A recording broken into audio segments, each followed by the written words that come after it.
السلام عليكم ورحمه الله وبركاته. ازيكم حبايبي؟ عاملين ايه؟ يا رب تكونوا بخير. النهارده ان شاء الله جايه اعمل معاكم اكله كلنا بنحبها ونضيفه، حاجه نضيفه تعمليها في البيت ليكي ولاولادك، ويعتبر اغلبيه اولادنا كلهم بيحبوا ياكلوها من بره. هعمل النهارده برجر اللحمه.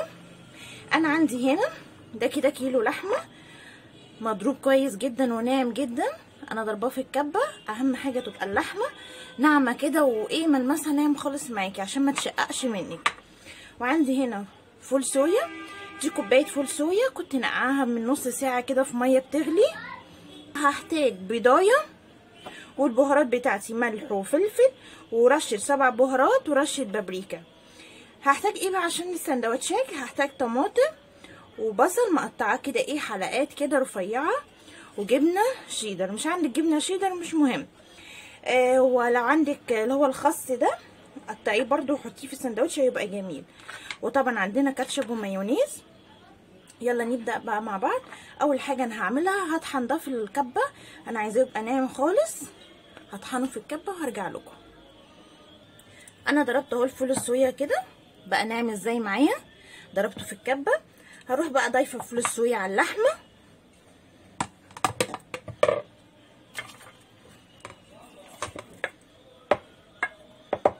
بالشكل ده.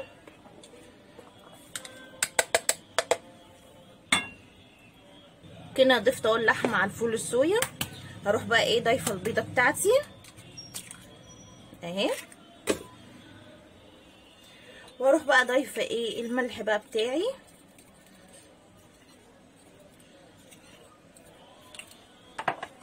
والفلفل الاسمر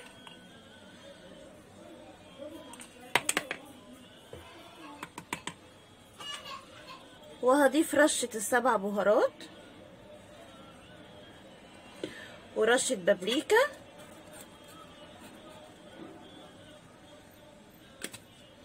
وهضيف معلقه كبيره كاتشب. عندك اللي هو صوص الباربيكيو ده حطي برضو بيبقى جميل، عندك كاتشب حطي. انا هحط هنا كاتشب وهنعجن كل ده بقى بايدينا وهنشوف مع بعض. هبدا كده اعجن فيها. انا عايزه ايه الم الخليط كله مع بعض.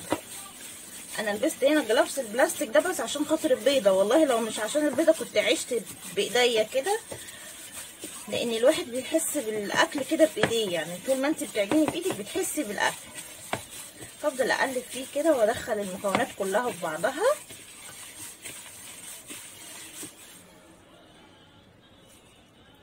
انا كده خلاص عجنتها في بعضها.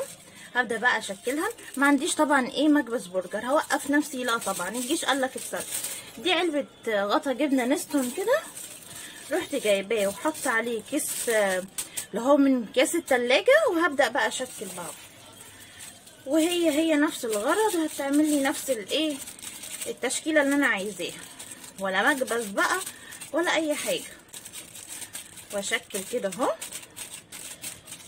عايزاها بقى تخينه عايزاها رفيعه براحتك، بس انا ايه هدخنها شويه عشان ما لو كشت مني على النار ولا حاجه مش تكش قوي، يعني يبقى معايا برضو ايه الاقي قطعه البرجر برضو مش تكش والاقيها اختفت كده من على النار. اهي يا بنات بالشكل ده كده اهو. واروح قافله عليها كده الكيسه اهي. وادي اول برجرايه جهزت معايا اهي. هعمل معاكم واحده كمان والباقي بقى انا هشكله مع نفسي اهي. زي ما قلت لك ايه لو فيها نسبه ده تخنيها شويه اهي.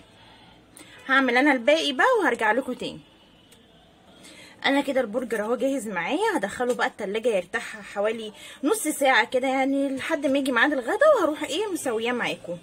انا عمل معايا هنا 10 قطع، والقطعه كبيره. لو انتي صغرتي حجم القطعه هتلاقي عمل معاكي اكتر من 10 كمان. يلا بقى ندخله التلاجة ووقت الغدا هطلعه واعمله معاكم. انا حطيت زيت كده اهو في الطاسه، وهحط بقى كميه البرجر اللي معايا اهو بالشكل ده كده. واول ما الوش التاني يحمر اروح قلبها على الوش ايه ده يحمر هو كمان، احمر يعني من الجوانب. وهرجع لكم تاني من بعد ما البرجر يستوي معايا. ادي البرجر كده جاهز معايا خلاص. هبدا بقى اجهز السندوتشات بتاعتي. هروح حاطه ايه طبقه كده كاتشب اهي، واروح حاطه ايه، لا احط الاول ايه جبنه اهو كده. انا هعمل السندوتش ده كذا طبق. بعدين احط طماطم، واروح حاطه بقى ايه قطع البرجر اهي اهو يا بنات، واروح حاطه طماطميه كمان كده، واروح حاطه بقى ايه كاتشب كده على الوش، وشويه بقى ايه مايونيز اهو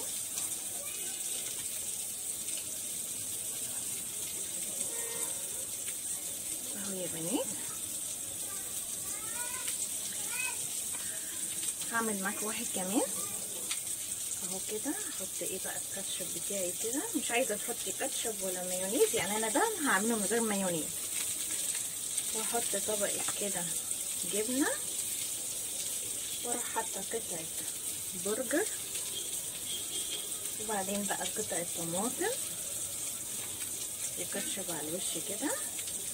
ممكن تحطي قطعه برجر تاني يعني كده على الوش يعني كده وتقفليه، هيبقى ايه كبير معاكي كده اهو بالمنظر ده اهو. هخلص انا بقى الباقي مع نفسي كده وهوريهولكم في الاخر.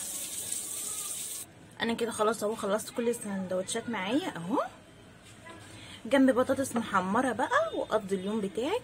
وكده الوصفه بتاعتي النهارده خلصت. اتمنى انها تكون عجبتكم، ويا ريت تجربوها بنفس الطريقه. والى اللقاء في فيديو جديد، مع السلامه.